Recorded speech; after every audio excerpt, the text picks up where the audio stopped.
always keep it chill and nice. Thank you, Elon, and thank you, Rhoda, for joining us. Our panel is Protest, Movement, and Critical Consciousness, Building New Worlds by Challenging Existing Systems. And for this particular panel, we are going to be talking about African women and gender-expansive people at the forefront of protest and liberation movements, like century African women's contributions and how collectively we can challenge the existing oppressive systems that we live under and how we can reimagine a new just world for all of us. I wanted to start or ground this conversation, first of all, by just like citing examples, historical and contemporary examples of African women and gender expansive people and their contributions to just like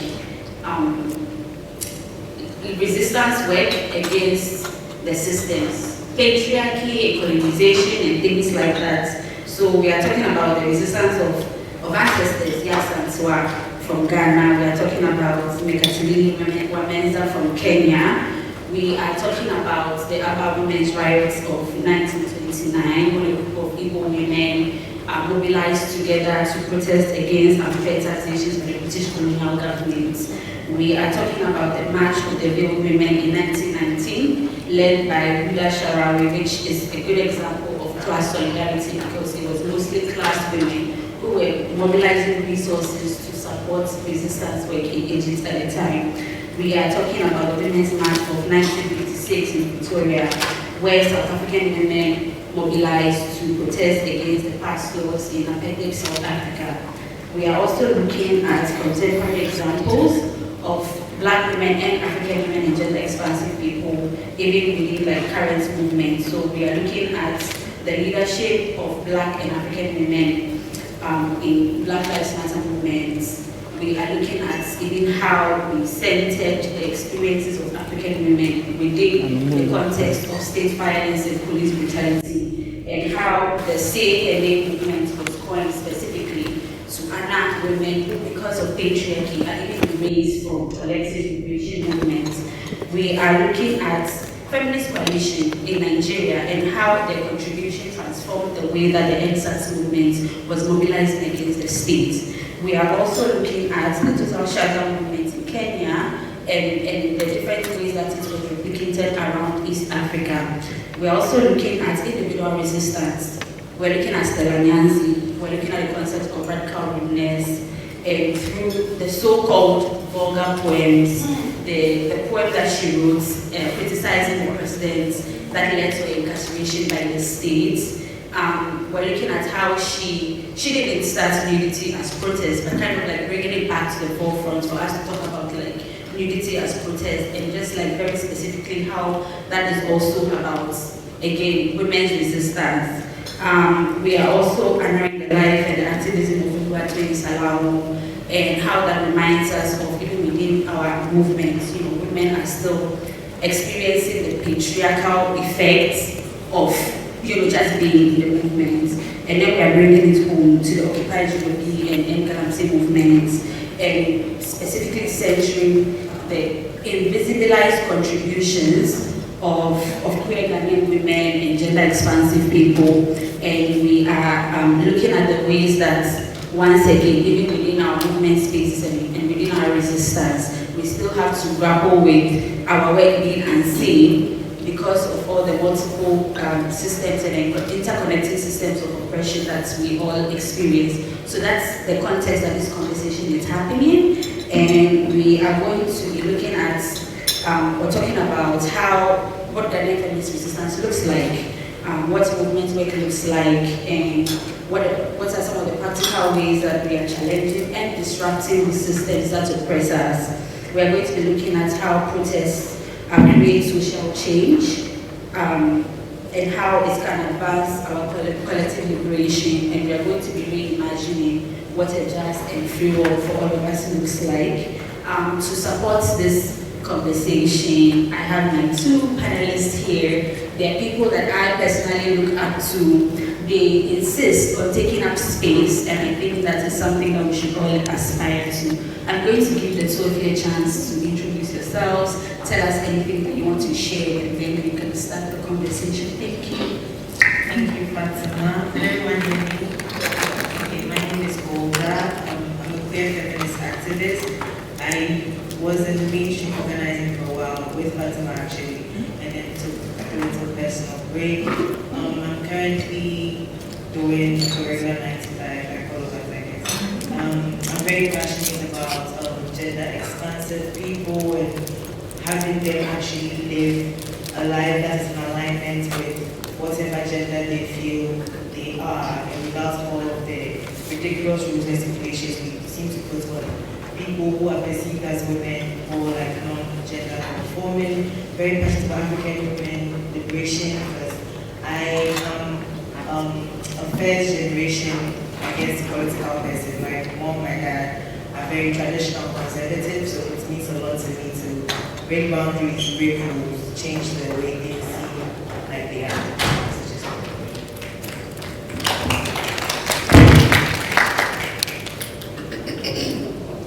Hard to beat that, but hi, Hello. Okay, cool. Hi, my name is Ama Governor Ababio. Who am I?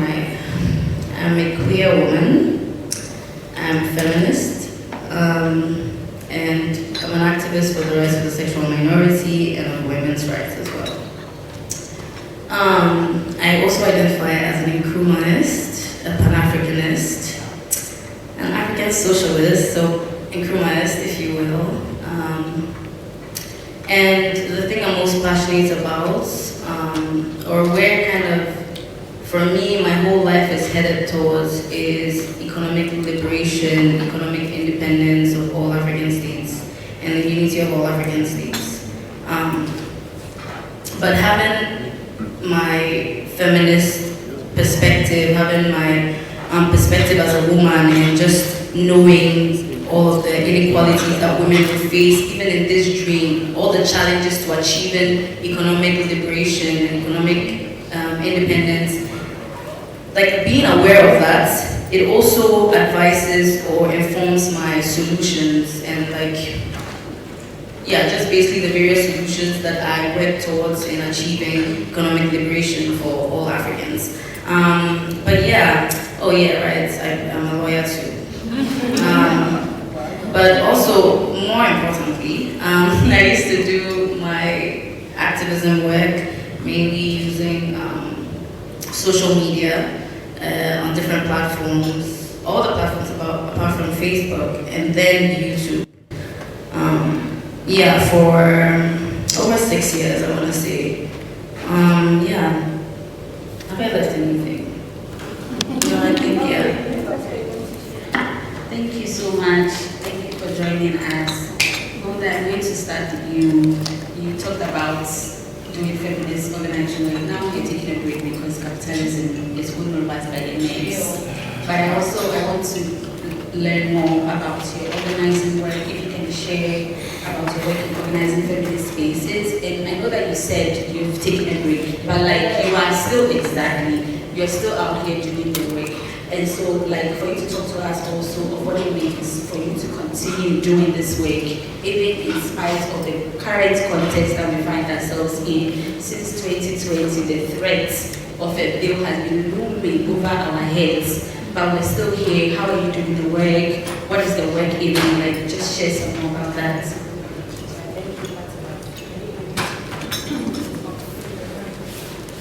Yes. Thank you, Fatima.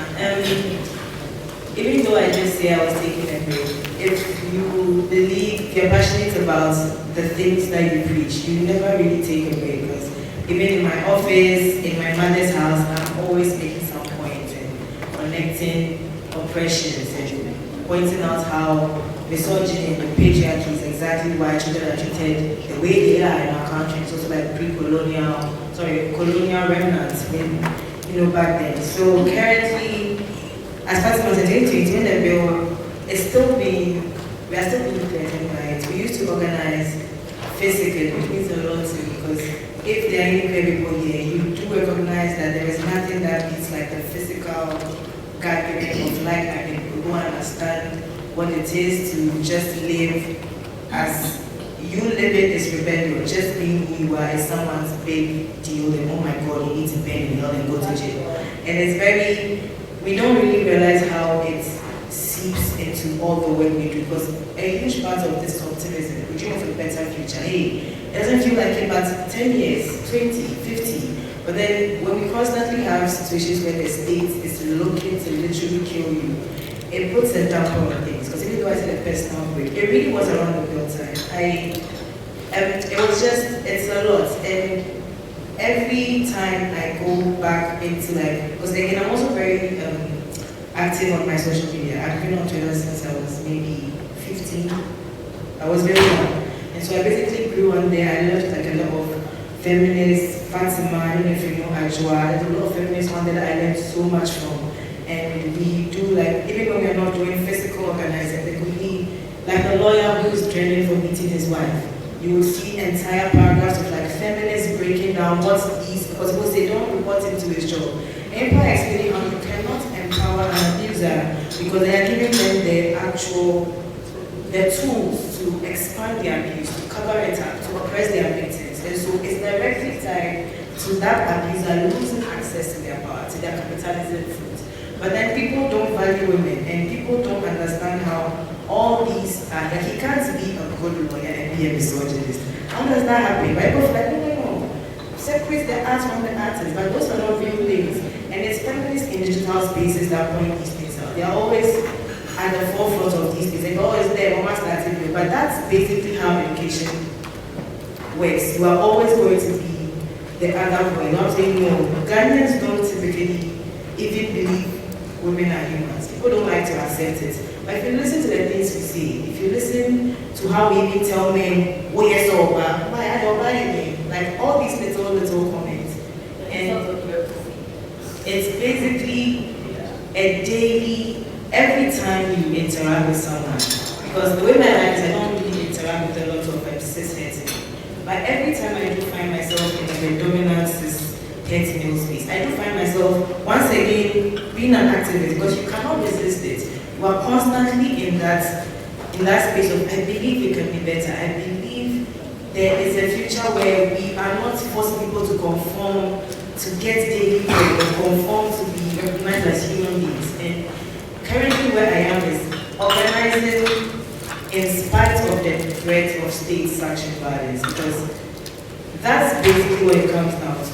We can't keep just, oh, we're going to do it when it's comfortable. It's never comfortable in Ghana, not for queer feminists, not for women. It's never comfortable. So doing the work and reiterating your values and learning and linking oppressions, and especially with little girls. When I run into little girls, I'm looking for a chance to ask them what was their own perspective of a girl. What do you think is a girl's place? How do you feel about being a girl? Because I didn't really learn that when I was a bit older. So currently, I'm just in like very, talking to anybody I can talk to. My digital spaces are still very active with my feminism, especially with like anti-homophobic rhetoric. I feel like we constantly have to fight to share space with actual homophobes on social media. I preemptively block people on someone else's timeline, but they always keep coming, and I will always keep making my points. Even if you think your displeasure is justified, that's not the work of liberation. You don't care what you feel. People are people, and people get to live like people, regardless of these rules. And that's just where I am, like, organizing, living, preaching the life that we can have. Because I really do believe, I feel like I might die before liberation is ever like tangibly seen. But I believe in it, and because I believe in it, I believe in like organizing and reiterating values and holding space, even in the threat of state-sanctioned violence. That's just why I am.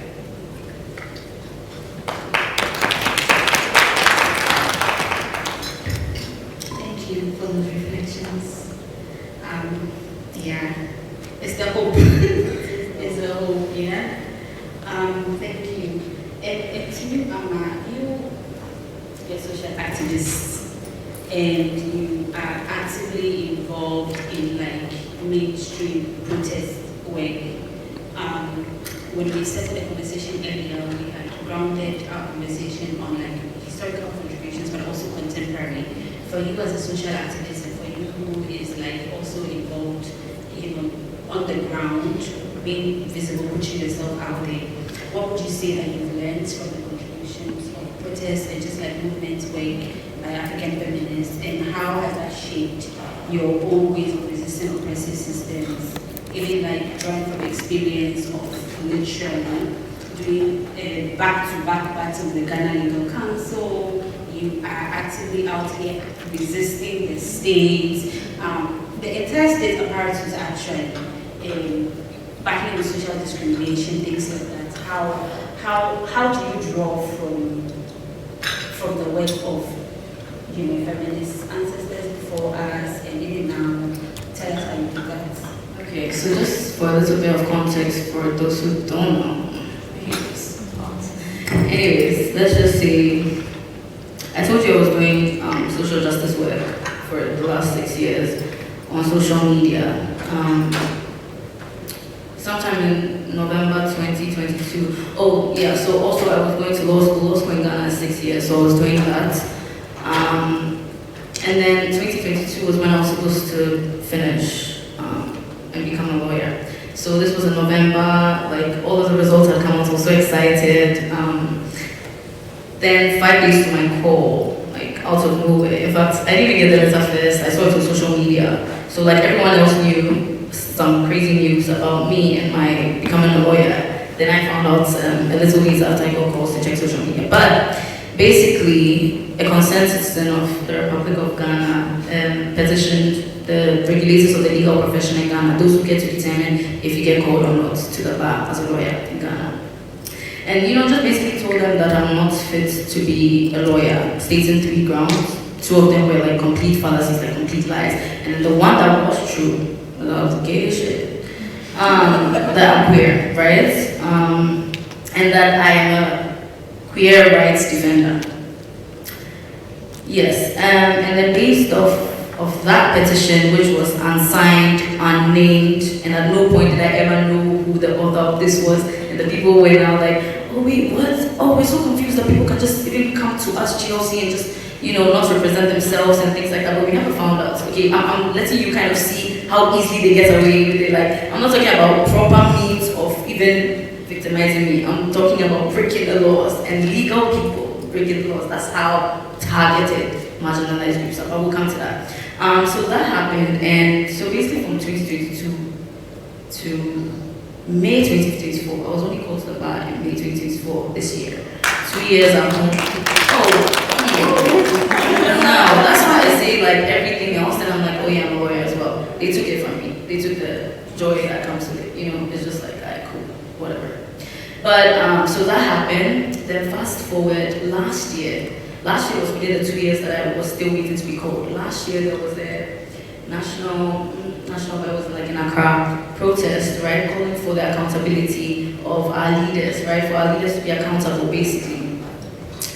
And I participated in the protest, right. And so mind you, I'm telling you that for sexual minority rights and gender rights, right. But this was more like a national issue, right. But even if you think about it as just a national issue, you even think of the government as puppets. They're yes man traitors, like Nkrumah would call them. So when I think of fighting these things or partaking in these protests, I'm thinking of like the bigger structures. Like we have to be hitting them from the top. We'll get into all that, but we have to be hitting them from the top, like the neocolonials, the IMFs, all these people who are controlling the public government, who are then using tools of the state to oppress us. So for me, these protests are important as well. So then I went for that. Mind you, from the regulators, I was supposed to be called in October 2023. So I was fully convinced I was going to be called. The protest was in September. And then one I partook, and then there was media capturing that, the fact that I was there, and I was like, I've been on social media for, at that point, like over a year because of the thing, and I'm coming for a protest, girl, sit down. right? I feel like that's how everyone was thinking. So when it came out, first of all, it was like the audacity, this girl, this short girl. One. Two, then I went ahead to do an interview where basically, me, I thought I was, the thing is so crazy, you know, the thing, we don't even do anything crazy, and then it's taking us so crazy because everything that I said in the interview was something that GLC had already put out. Like, for instance, the fact that I was getting cold, GLC had already said that like a month before. So it wasn't like I was putting out any confidential information, whatever. And then I said, oh yeah, I'm gay as hell, because, yeah, I'm gay as hell. So that's why I said as well, and then a lot of people feel that my second rejection, so there were, like, basically like 3 rejections, because I was could have been called in May 2023, and then they rejected me again, and then also the 3rd rejection in October. So I actually went through 3 rejections before finally getting called this year. People felt that it was because of the interview and also just my general participation that this happened, right? So I'm taking the question from like this perspective. So having said that, in answering kind of, I'll just quickly make reference to, well, you've already mentioned most of it, but just like the women who were frontline in the NSAS movement in Nigeria, the women who were frontline in the Kenyan protest that ended not too long ago, Nasiba and I and Felicity and a lot of others who were present at the first Occupy Jolobi House, and some of us who were present at the second Occupy Jolobi House, which is this year, which again, so I attended it was September this year. Yeah, September, there was another one, and guess which shot there was there again? Oh, not presidential.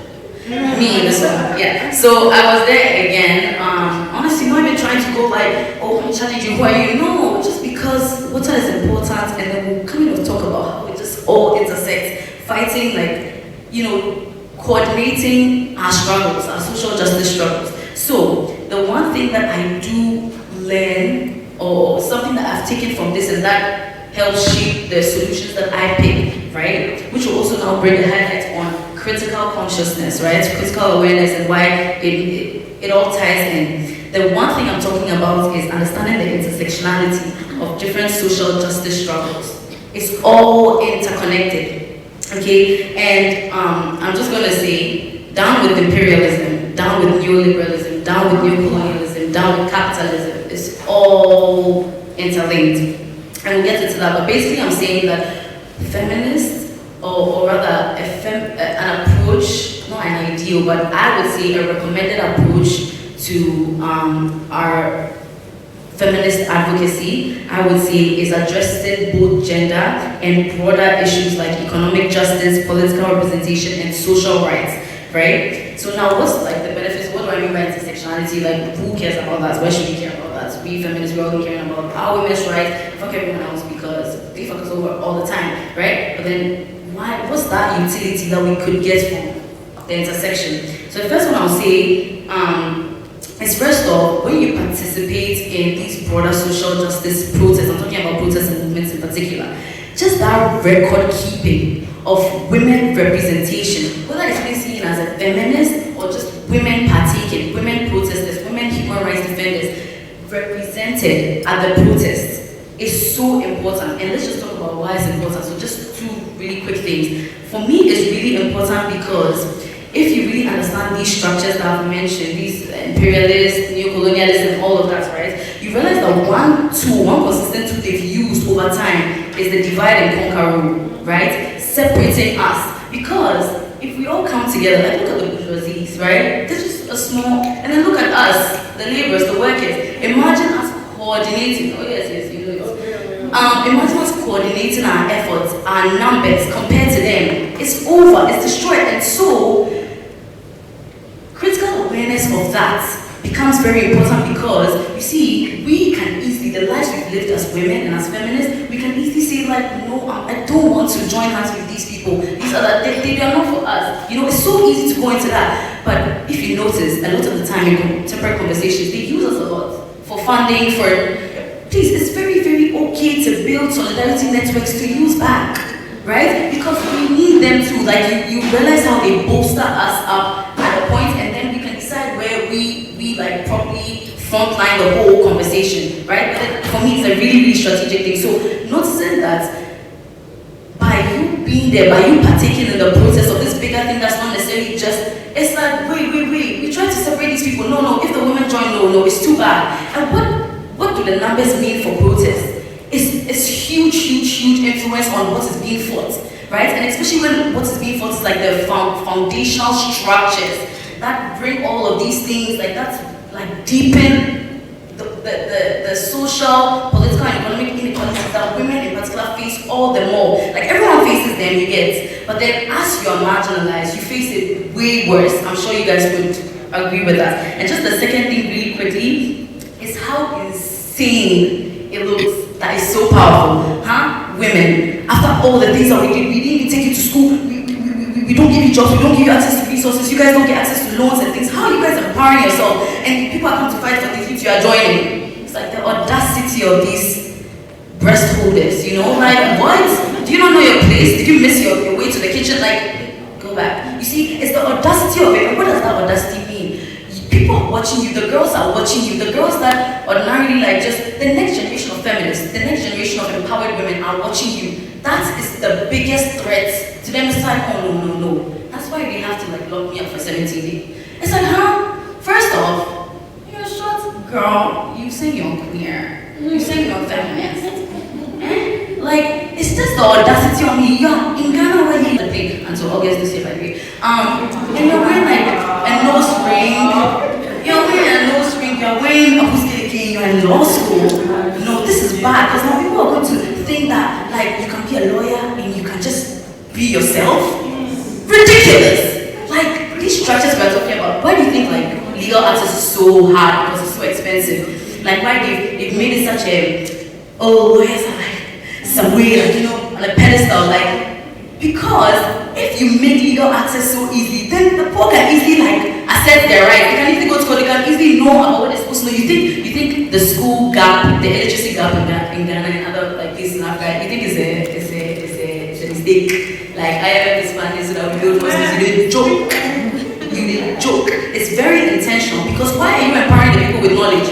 They don't come and overtake. They don't know about divide and conquer. They don't know the power in their strength. They don't know because why was the country not up in arms that people were just fighting for clean water? For all of us, we were arrested for 70 days, no bail for two. Like, do you see how you see when we talk about it, we're like, obviously, this is so obvious. Like the whole country should be up in arms. It's a joke. Most of us don't know what they want. The media is straight from us.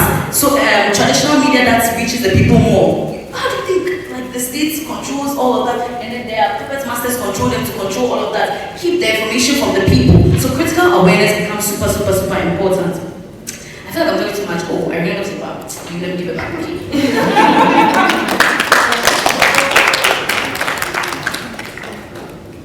Just a few seconds before we get to sinking.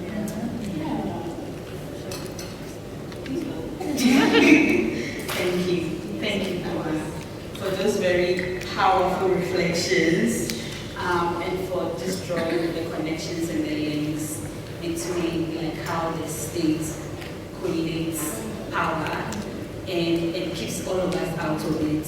And I hate to think of feminism as like doing feminist work as like strategic, but you are right because the oppressors are strategic about the oppression, and so we also need to be strategic in our response.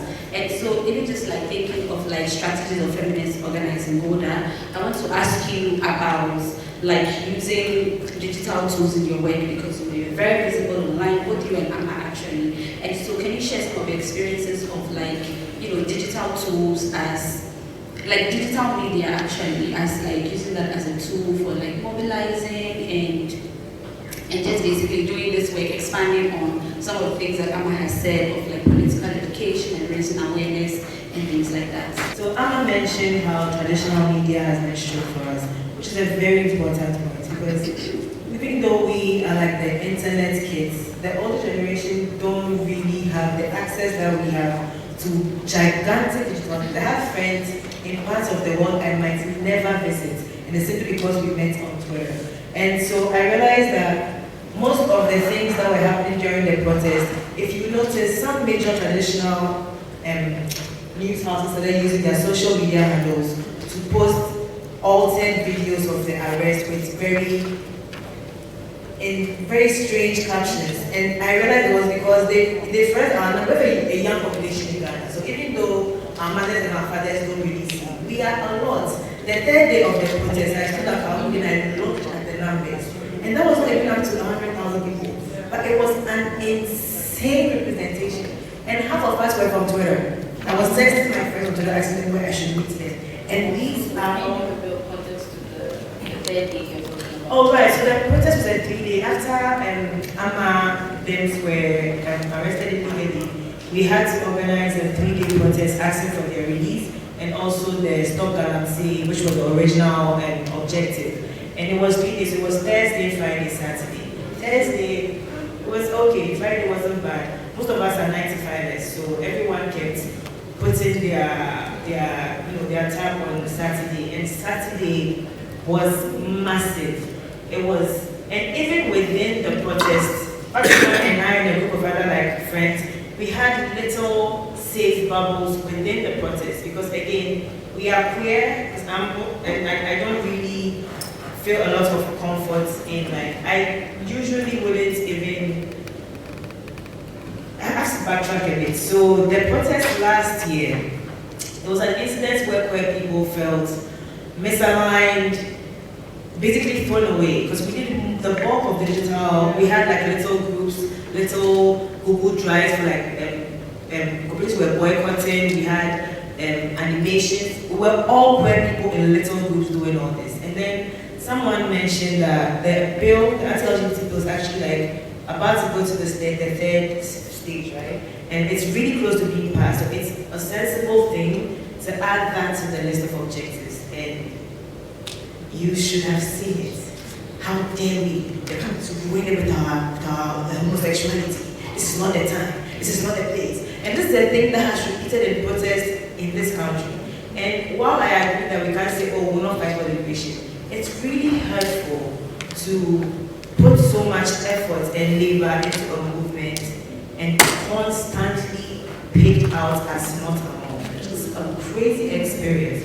So this year, a lot of the queer people refuse to involve ourselves, which is, honestly, I don't often go back on my word, but there were queer people I knew who were behind bars. And while the police oppresses everybody, visibly queer people are at a higher rate of, I was alarmed for my femme boyfriends. I realized then that even though I am upset and I don't feel cared for by cishet activists, I don't feel protected in these spaces, I believe there's a future where we are all free. So that Saturday, I was trying my face all the time, but I went because the numbers matter. As Emma was saying, they are aware of our possibility of unity. And the numbers, I'm literally getting it was amazing. The numbers were amazing. And it comes back to intersection. This queer thing I keep mentioning, because it really hurts me. I was ranting on my digital space. I have a long paragraph of saying, why are the cisheads doing this? I'm constantly trying to, because this thing where Amma and the 53 rights were detained illegally, it happened in 2021 to 21 queer people who gathered to have a little assembly, which is not illegal by the way. They were denied bail 3 or 4 times and they held for 3 weeks. Most of them lost their jobs when they came back. And nobody made noise apart from queer people. So people are like, oh my God, this arrest is new. It's not new. They are not setting a precedent now, it was set back then. And because it was queer people, they left us to rot. So my entire digital space, I have in my bio rigid homosexual because I have a belief that nobody will force me to hide who I am for their comfort. I don't like the color green. I don't make people not wear green around me. So if you feel like, yeah, okay. I'm not about to pretend not to be gay or make myself smaller because you have refused to unlearn whatever you have to unlearn. So my digital spaces are fiercely feminist, fiercely anti-misogynist, fiercely homosexual, because I don't get that much free room in real life. You can do a lot, but it stays such a homophobia. There's so many people don't even know any gay people, don't know any trans people, and have solid anti-trans politics. Where are you getting this from? It's really interesting to experience. So digital spaces for me are where I came out first. For a long time, I wasn't even living like this in real life, but on my social media, it totally tell who I was. And it's the same for the younger feminist women coming up. A lot of people find safe space on the internet first. It's also a dangerous place, I'm not going to negate that. But for people who are looking for community, looking for like-minded people, looking to organize spaces, a lot of our queer safe spaces, protests that actually, pull out numbers, it's digital work. We make little groups, we share Google Drive links, we exchange numbers, we exchange emails, and the bulk of our work in the past years actually has been digital. The hashtags, we currently have one, Say No to Galaxy and Occupy. These are platforms that the state does not have as much power. If you remember the EndSARS, they had to get MTN to put down their something, the network wasn't working around that tool, because that's the extreme levels they go, because they don't have the access to control our digital spaces as they do our traditional media. So for me, I believe in the power of digital spaces for like liberation movements, probably into the most distant future. It's been like it's changed the game for a lot of people. People are not going to say, hey, wear a blindfold, this is how you can get rid of tear gas. And the police or the state cannot directly involve themselves because it's one-to-one, it's community to community. And that's an unbelievable power that I'm so grateful we have access to in our time.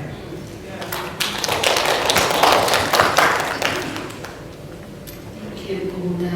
I just want to build up on like a point that you had made around misinformation, specifically around the protests and how some of the media houses are trying to alter the information and things like that. And that's one of the things that we are also grappling now, which is the oppressors trying to capture our digital spaces using misinformation as a tool to further oppression. Like even now on Twitter, you can't even use the word cisgender because in a mass will ban you, like all of those things. But yet still, in spite of that, we are still mobilizing online. So I just wanted to ask you, for you, if you see any opportunities to use the digital space or to continue to use the digital space, or if we can build up on that as a site of movement building and just like continuous or sustainable mobilization towards our collective freedom. Absolutely, 1,001%. Please use the digital spaces. Please, like seriously.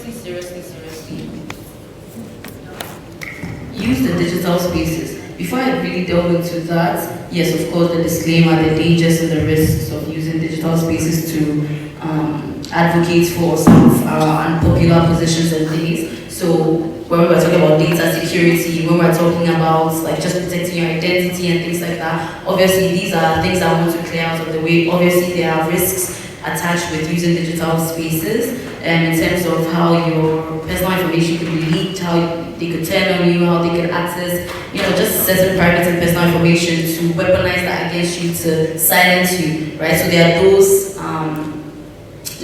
there are those challenges. But, oh my goodness, please use digital spaces, like really use them, and like, it's endless, the opportunities are endless. Like you don't want your face to show, do a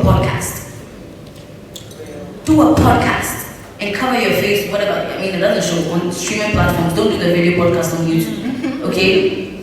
If you struggle to write like me, because that's how I really got into social media. God, I can't read or write for shit. It's so bad. But does that stop me? Like, because of course when we look at like the Chimamandes, you want to be, but they don't dare you. Like, I don't have it. Do you understand? So me, I can talk that one day. So I use social media. I use YouTube, right? Sorry, every time I say Libyone, it's my local dialect. It's ever for what do you call it? Yeah. Do you get that? Yeah. Okay, good. Okay, so use social media because listen, we as the oppressed, right? We as the marginalized people, one of our main things as marginalized people is the fact that we don't have money. We don't have access to resources. So when it comes to say protest and having to come from, so imagine obviously being in Accra, our situation is better than those outside Accra, right? Then you want them to now move and travel from there to here to come and protest. Mind you, 3-day protest, while they're sleeping, they should book hotel where they look. You see what I mean? And the thing is, we need the numbers to come together, but we don't have the money. So in terms of digital, using social media, it bridges that gap. It solves that problem significantly, where you don't need to be there physically. You don't need to have expended resources in getting to the location to participate physically, right? You can use your voices, and you guys have seen the NSAS one, you guys have seen the Reoccupy Jolobi, the Occupied, we've seen, like now we have IGP, we have the Ghana Police Service responding to us on Twitter with press releases and that. These people don't respect us, these people don't really see us. But suddenly, you saw the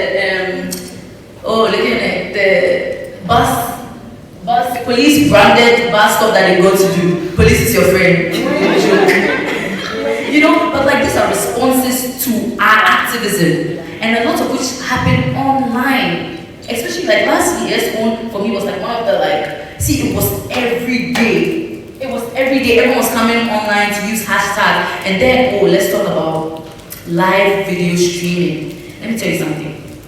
When I was arrested, I don't know if you guys saw my arrest videos. For those who know about the story, no placards, no chanting. We were 11. We were standing on the curb at 37. No, nothing showing like we're protesting, nothing. 11. A battalion of 30 to 40 policemen gravitated towards us. And the thing is, thankfully, Felicity, she's a feminist.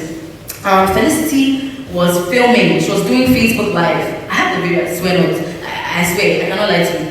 She was doing the live video, and she asked me to film her. So as I was filming her, my back was faced. I didn't see this bastard. So she now just like, yes. So are you? Oh, right now the police is coming here. Then she turns. You know when you switch it. And I was like, what do you mean the police are coming? You see, let me just tell you one thing, buddy. Like when I saw the police and then I put my phone, I was like, Felicity, what's the plan? I said, challenge, should we run? Because there was quite a distance. She understand. See, there's no utility in letting them arrest you. Forget all this, what's it, like glorifying like any deaths of human rights, this thing and capturing Nelson Mandela 27 years, please. When we are all locked up and we all die, the people left, they don't care. So what's the point of dying and glorifying dying and all that? Oh, I digress. Digress, ma. Stop it.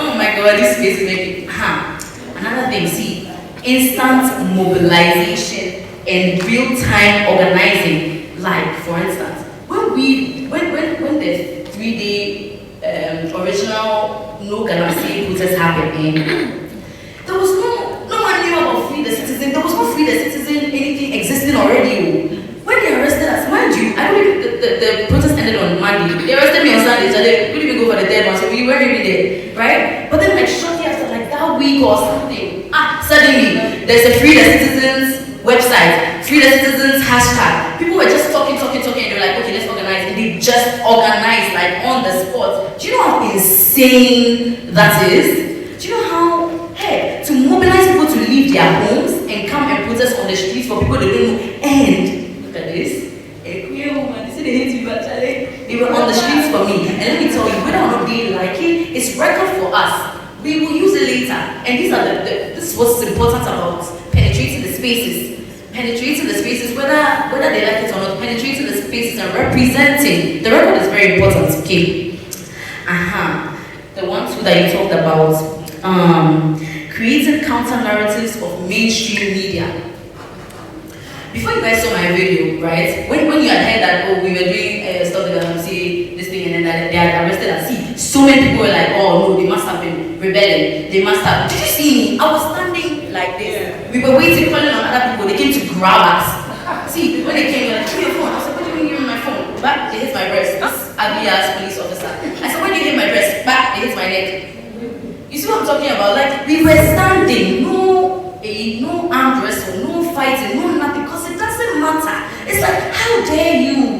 Do you understand? You have to like get where it's coming from. So, these people create all these narratives, especially using traditional media. If you hear how they were reporting the issue, what do you call it? Daily Guide, and I hear it's like everybody, whatever. Yeah. Daily Guide, they were calling us NDC protesters. And you know why that is important? See, as a protester, you can be anything. Don't get me wrong, you can be any political party, you know. But the reason why that matters is because in see, oh, they were NEC or part, like once it's partisan, everyone jays their eye. Jays their eye means moves their eye. Like they look away. They don't. Oh, right, this political thing. Oh, it's election year. Da, da, da. So that then they don't care about us. You understand what I mean? And this is social media. It's through social media and the press releases that Democracy Hub, for instance, were doing, Afriki was doing. That people were like, oh, they're not MPP, they're not partisan. Like, you know, just countering. Also, you probably saw the video of my boss. My boss is all over Barack, by the way. You saw the video? Yes. They're not ready. Guys, you saw the video of my boss removing their key, right? You probably thought like, oh, I don't know about you guys, but people in Ghana, it's crazy. You, my friends, were like, this one is look at the video pushing as the police people. No one told you, but suddenly you remove key. And then yeah, let me tell you something real quick. Do you know that if you're in the traffic and then a policeman just comes to you, doesn't see anything, just stops your ignition, right? And takes it. The court has held that when you slap him and take your key back, slap the policeman and take your key back, you've exercised reasonable force in overcoming illegal acts because the taking of the key is illegal. Do you know what happened? Our bus was there that had our water, our supplies, our placard for the protesters to sustain the protest. And then the first day it was there, no one said anything. Second day, they just came to tow it without saying anything. Our private vehicle, you are towing it, that's an illegal act, no? And using reasonable force. We're talking about turning the key. Bro, I could have thought of so many other things in the day. You see, like even slashing tires could have been seen as way more violent, right? But immediately they did that. You see, they take that part of the video, they don't show where they were towing the car, so that now everyone is just like, oh, this guy is just a troublemaker, he just wants clout, then suddenly like, people are not caring about the impunity. People are not caring about, oh my God, this is a dangerous precedent. This could happen to us. People are not seeing that this is a precedent that could happen to you, right? Like Golda mentioned. It's also preserves, the internet preserves stories and struggles. Okay, do those short films, guys. Do you see like do you see all those like for instance queer short films representing African queer stories and things like that, right? Oh yeah, right, guys. The internet preserves these things and we should use them. They have way less control over these things, so we should 100% use them. Also, lastly, I promise, building global solidarity networks, right?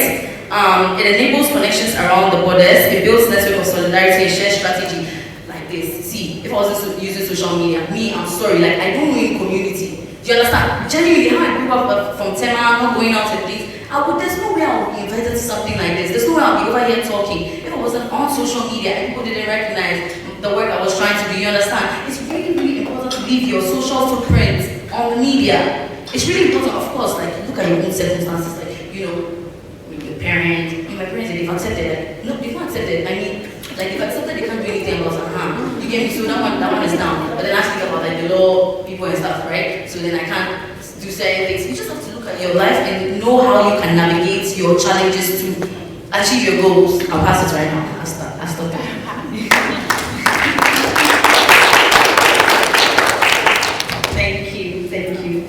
Thank you so much.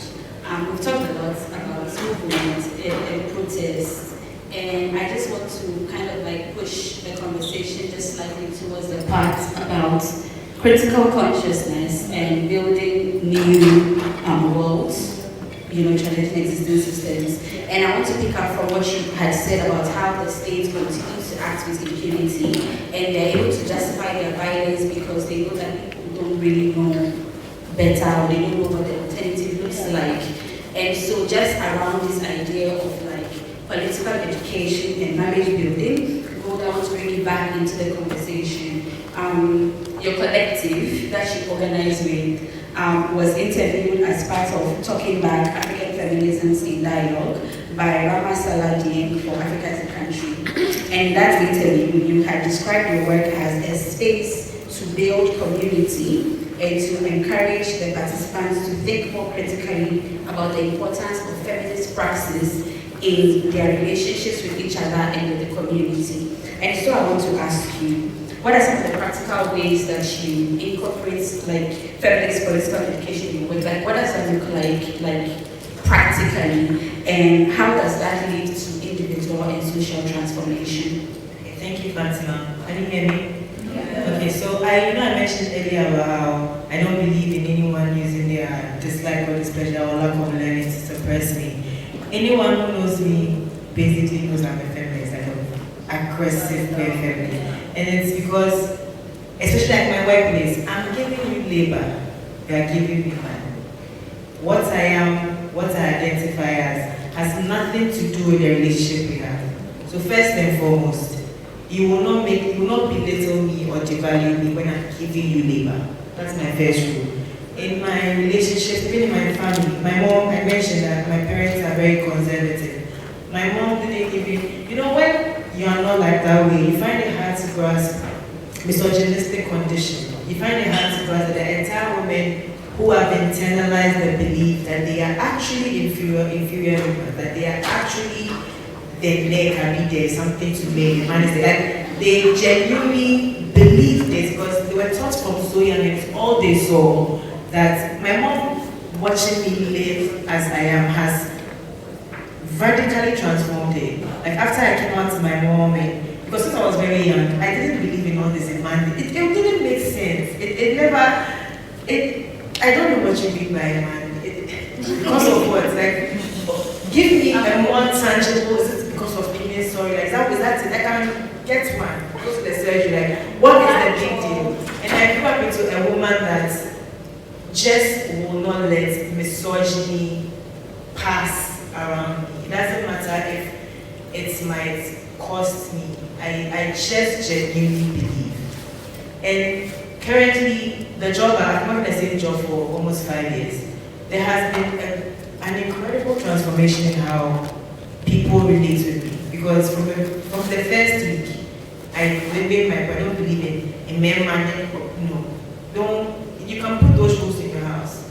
I wish you wouldn't, and I feel sorry for your wife and kids. But me personally, I approach friendships radically, and even in I believe one of the most basic ways as a woman you can hold space for other women to unlearn what they have to unlearn, to relearn, to grow, is grace.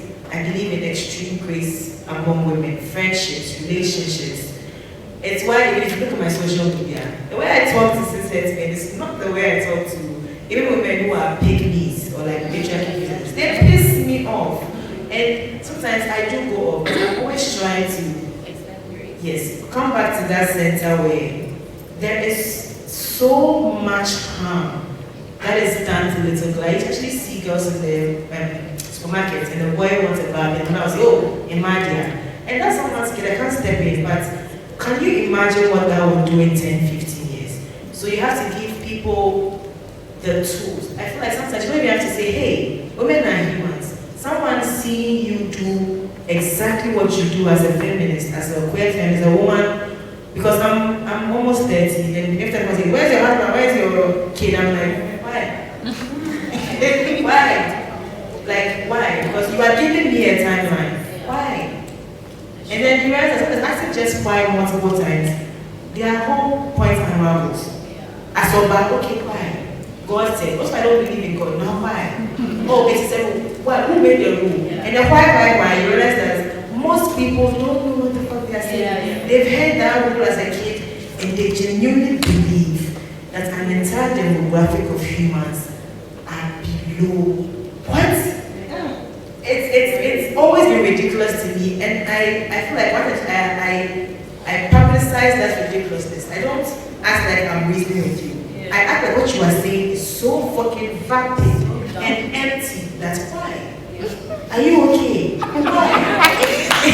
Why? It's my bush, it's my workplace. Why? Is it because I'm a woman? Why? There was a time where they said we had to carry the dispenser bottle onto the dispenser. Someone made a comment, oh, is that what I want to be? I did. It was heavy, but just to spite you. Because why? Why? It's a ridiculous, you see, they're so casual. Sometimes you miss them. Sometimes it's just, Mr. Mother, bring him cookies. We have 5 in the office. Because I have breast. Why? Why? And I just approach that with a why. Because I know I am as human as everybody else. But you are approaching me with your beliefs. Why? And I've drawn lines and I've stood up for myself constantly, and you do it till you die. I meet random men in the bank. Where's your kid? I don't have a kid. Why? You say, well, how old are you? You don't know me. Just because I'm a woman, I must be doing mother labor. I must be doing wife labor. I must have a man with a leash around my neck. And why? I won't let you go away with that. I'll ask you questions. And if I feel like I have to get aggressive, I have no problem destroying people in my space. Because I think women are allowed to go on for a very long time. My mom is a single woman. You should see how some people feel like they have the right to talk to a 50-something-year-old because she has no husband. Why? And that's it's a radical approach. You won't get away with it. What do you mean by Oba? It's funny and it's weird, but it alters people's life. My mom's entire life was stolen by these rules. And I think that's why I'm so radical. My mom married at 18, lost entire years not knowing herself, doing mother labor, wife labor, and she's just reconnecting with that part by watching me live as myself. And it makes me, I have a burning rage all the time because I can't give them no why.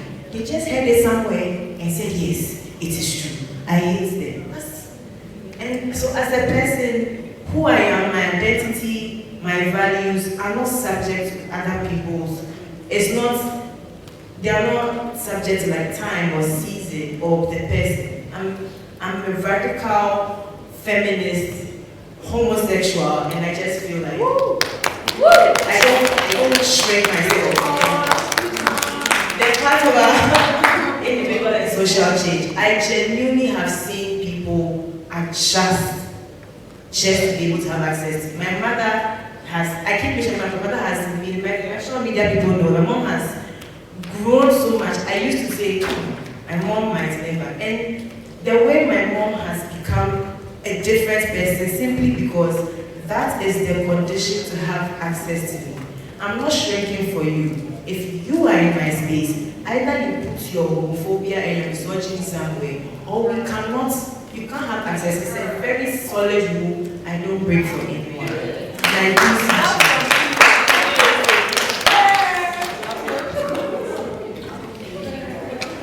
Thank you, Golda. I think one of my key takeaways from this is why? Feminist practice. That's why. Right. Thank you so much for that. And just like on this thread of social change and transformation and things like that, I want to come back to something like I said about there's no utility in being arrested. Real. Facts. Very much, very true. Because the reality is the work that we do is exhausting. It's physically, mentally, emotionally, psychologically, sexually exhausting. Hey, God, please, why? Why? How? I want to ask you, how do you think we can individually and collectively sustain our feminist movements in the face of all the isms that we have mentioned, in the face of everything? And how can African feminist movements ensure that we are sustainable and kept alive and impactful? Okay, 3 things real quick. Well, I promise real quick. Okay, let me see some of the ones I've already explained. Use social media life. I've said all right. And I've explained to okay, cool. Second one, okay, let me explain this one. Second one, organizing versus mobilization in terms of our efforts towards achieving results in this struggle, right? And what do I mean by that? Like in terms of using tools to fight for advocates, let's say we take protests for instance, okay, whether it's online, offline, whatever the cases. I feel like one weakness possibly is the fact that we mobilize towards the advocacy instead of organizing. And the difference is mobilize, like, they're thinking of, okay, these are the tools, these are the activities, protest on this day, da. Okay, we do, we sleep, or we do, we go, or we do, that's it. We do, if we're arrested, yawa. Like, for instance, that's what happened to us. All 53 of us were arrested. All the organizers of the protest, those bringing out, everyone was arrested. And that was so dangerous. That's why the Free the Citizens really like came in too handy. Because all of us were arrested. There was no organized. So this is what I mean by organizing. Even decentralizing the fight. Like imagine, for instance, the Reoccupy. It's not just Accra, right? But doing it in all the regions. Okay, arrest all of us then. You see, organizing, like continually doing civic education to the people, like empowering them through critical consciousness and awareness, right? Like let them be prepared, let them be ready, let them be committed. Keep speaking about these issues, right? Ginger them. That's how we organize. We build a system. Instead of just, so for instance, if we want to go into politics because we want to, sit in the rooms that make decisions, which policy and other legal decisions are made to affect us, right? General decisions are made, and you send one person to destroy them. Like what did we do with the loss of the gender ministers? Please, you're talking about a system, a structure that has been there from time and like from colonial time. And you think one person in there, and then we go in and then after some years we feel like they've turned on us or they're broken. One person can't do shit. Okay? Like we need a system, right? If it's a whole political part, we need to organize, right? And just not organize itself around political freedom for women, around economic freedom for women. One thing I say is that like marginalized community, see, we talk about marginalized communities, let's say women, queer people. But you know that it's not all of us that face the yawa when it comes. The homophobia is not all of us. Like, do you know that they're like, in Ghana here, they're like rich, secluded parts of the capital, where rich lesbian wives, rich gay husbands are living comfortably with their neighbors. Neighbors, are you hearing me? So when people have access to those resources, like when people are economically empowered, a lot of the like political struggles they face a bit non-existent, right? So that you see that usually they don't join us when we're talking about it because they don't feel it. You know what I mean? So economic freedom for marginalized people, for me, that's why I'm over there. Because I feel like when you have access to that, even while we are all doing the political fight still, right? At least we're good. We have food to eat, we have clean water, our kids are going to school, we have good jobs, we're not slaving away under capitalism, like, just basic access. Like basic access to strengthen us. But again, the point is organizing as opposed to just mobilizing towards like one protests and things like that. Then this one. The last one. Okay. Build strong solidarity connections, and also it goes into the intersectionality, allyship, if you will, like sleeping in beds, not the sexual one. I mean, like sleeping in the beds of other social justice, the more mainstream, if you will, line with them because strategically, unfortunately, they get a bit more attention. Their issues are just a bit more. Like, you know what I mean? Like, they're closer to freedom than us, you see? Like, all of us are on that, but we further. So rub shoulders, because they be using us, guys. They really do. And just about intersectionality, you see the first question I had, like, just some others I really, really want to just quickly clear out of the way. Listen, so the question being, what do we get as feminists? Like in joining hands with these other mainstream social justice movements, right? One, we build up the position in the movement of feminism itself because the advocacy currency is just the recorded legacy of your work, if you think about it.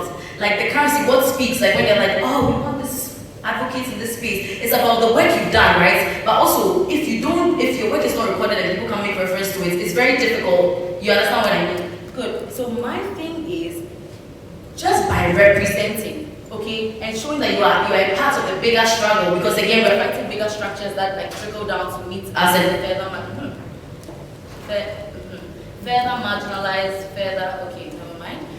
marginalize us. So when now we are now fighting,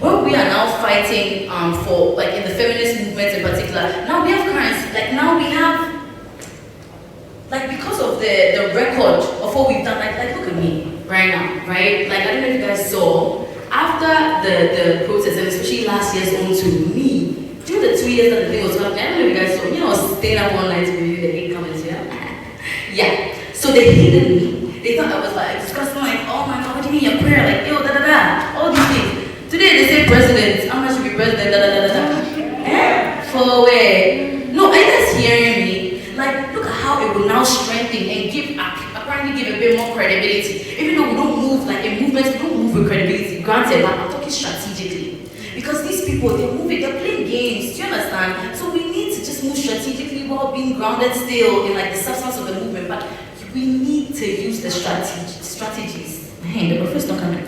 Then, it helps you build your capacity. Like when you also just have in general more experience, you go through the challenges that these people would have in their movement, in their protests and things like that. It helps build your capacity towards how you can shape, reshape, refine your solutions, right? So if it's protest, if it's advocacy through digital platforms, all that, it shapes up or it builds up your capacity for your own feminist, for our own feminist movement when we participate. So that's another thing. Then amazing opportunities to build community. Like look at us right now. We're here, we're critically, how do I do this? Like, no, like we're making ourselves like, oh, what's the profile? We're becoming aware, we're becoming critically aware by sharing information like this, sharing ideas, sharing strategies, sharing experiences. Like I'm learning from your experience, you're learning from mine, this is what happened, shopping, you know? And then, the thing is, we have to join forces with these people because we as women, being further marginalized, all the things they are fighting against, think of it as ×2 for us. Are you guys getting what I'm saying? Like these people are fighting social justice movement to alleviate social, economic, political inequality. Mind you, like listen, we say, you see how we say men are more privileged. Then they are fighting, imagine us.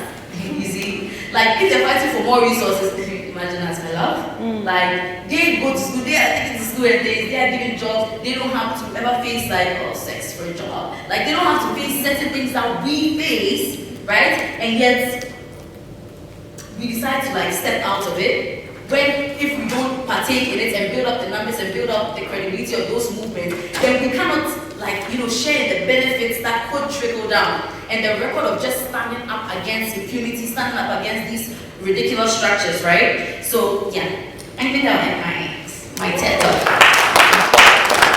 I'm so sorry. No, I'm so sorry. If I just don't mention this, please, there's dangers in doing all this. Yes, I'm encouraging this, but I cannot leave here without telling you guys there's dangers like victimization. Look at me. Right? Like I'm 2 years behind my mates. Nasiba, after last year's protest, she lost her job, no? Yeah. Thank God her sister is job full now, not jobless. You see? But Oliver, a seasoned lawyer, sleeping in cells. Hey, you guys, the cells. Oh, please stop. Cockroaches, webs on the floor. Every time you're about, oh, sorry, girls. Be ready. So, like, the washroom, where you bath, if the toilet is here, you just stand like this is the bathroom now. Every time you're about to bath, there's worms on the floor. You have to pour water, the worms rise. You sweep them. When you bath in the water, the worms rise again and you sweep again. Every day we're scrubbing, we're sleeping with cockroaches. I was killing like 10 baby cockroaches at a time. There was spiders from the top. So when you're sleeping, you have to, and please, the biggest thing, there were no beds. I said no beds. What am I saying? There were no bed sheets. So you're here. My hair hurts so bad. And I'm just mentioning that because when we talk about structures, this is what we're talking about. Think about it too. Do you know why those cells? First of all, cells is holding cells. It's supposed to be like, oh, short and then you go to court, then they hear your matter. First of all, I was there with someone who was there for 7 months, 3 months, and the guy was 4 years, 2 years in cells. With all these nasty things I'm telling you guys about. But hear me. You see, in the colonial times, they did those cells like that to punish black people, to punish Africans.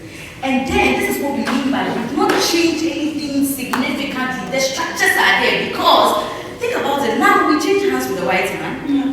Did we change the structures that, you see, the structures that they put there, it was intentional to oppress and control. Then we replace the white, put us black, and kept the structures. And this is what we mean by dismantling the structures from the top. You see what I mean? Like all of this control. I'm doing too much, okay. The last one is targeting, okay, same thing as victimization basically. So in this way, the danger with all this and doing all the things I did encourage, of courses I would encourage him. I'll be so dead honest with you. My life was miserable. Oh, so bad. I lost best friends. Like, oh, so bad. And people coming from the village, talking to my parents. Oh, really? A girl likes girls. Ill. Like, what? Don't I come to the village? Oh, like, what? What did it happen? What did it happen? I was at home. I cried every single day for like over a year. Like, it's ridiculous. It could be very miserable. Oh, no, my discouraging me. Don't be discouraged. Don't be discouraged. That's why we say Aluta continua. Because the struggle, it continues regardless. Nobody can stop bringing it. And it's a joke. Okay? But then, yeah, like, I don't want to glorify the things we go through. It's not that's what I'm saying, but it happens, you know. But that's why we're supposed to be strategic. And, like, for instance, like, this thing I should have run. But I couldn't leave, you know, I'm not going to leave my feminist behavior anyway. They don't care me. But, like, you know, but get out of it. There's no utility in, like, letting these people get you. Then when they got us, now they're pushing out to where NDC people. We are all behind us. We cannot counter that. You know what I mean? Anyway, it's done.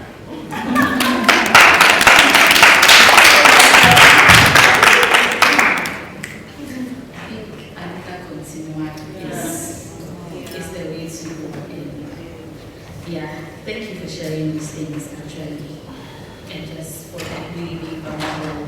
There's definitely a space. Okay, there's definitely a space for us to think very practically about what care looks like, because we're doing this thing at great cost to ourselves and our bodies and things like that.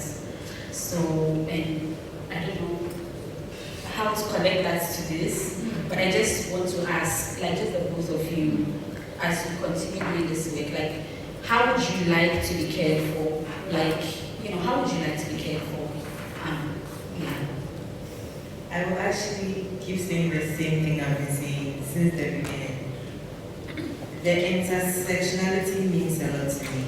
I would have felt cared for if when the anti-LGBT bill was released, we had like allies and cishet feminists and all these people that believe in to be the ones on the streets while the queer people actually consider ourselves, because some of us are visibly queer, max women, femboys. It would have been nice to say, oh my god, it's a protest, it's the allies, you know. I would have felt incredibly loved and cared for. Or when the protest is going, someone says, hey, don't forget our siblings. Put this little anti-LGBT in the objectives, you know. That is what care is to me. Care is not really like a post-freedom thing, or a post-liberation thing. Care is an active thing. So I feel like community is care, intersectionality is care. And care is letting the most vulnerable at the time take a back seat, so those who seemingly have quote unquote less to lose take the forefront. Because if we had like a very solid unit, this anti-LGBT bill, it would have been allies and other activists taking, and that's why I always say, what's the actress name? Deborah Vanessa. Deborah Vanessa doesn't have any like visible queerness, as much as I'm saying. But she has very public heterosexual relationships. But she's always out there with her hair for the queer people. And that is scary to me. She has no skin in the game as far as I'm concerned. You don't know her girlfriend, you know her girlfriend. I don't. I know her boyfriend and her partner, but she's always out there. She's always putting her face, her social media, and you see homophobes in the replies. It's terrible. They say awful things to her, really terrible things. And it doesn't stop it. And that is scary. That is what makes vulnerable, marginalized people feel taken care of. That is real safety. Because if time and time again, people say, oh, allies, oh, we are here, oh, and then allies are nowhere to be. Where are you? Like, so care to me is put your work where your mouth is. Yeah. When we are doing all these paper, intersectionality, it's sweet to talk.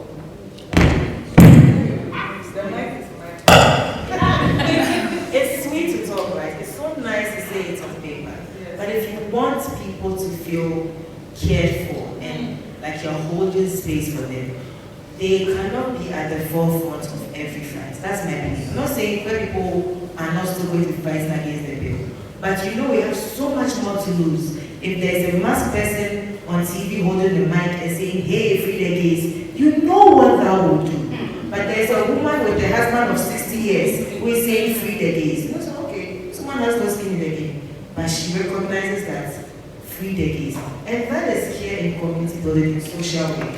We have to realize that intersectionality means that we are joining all these oppressed groups so that we have different angles of approaching the same issue.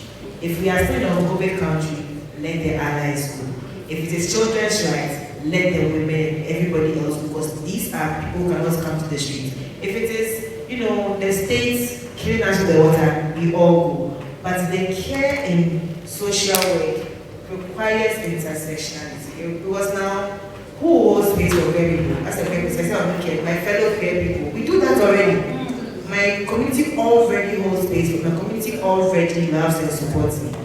Care within social work requires other marginalized groups or other groups that really have no skin in our game to also take a bit of the burden.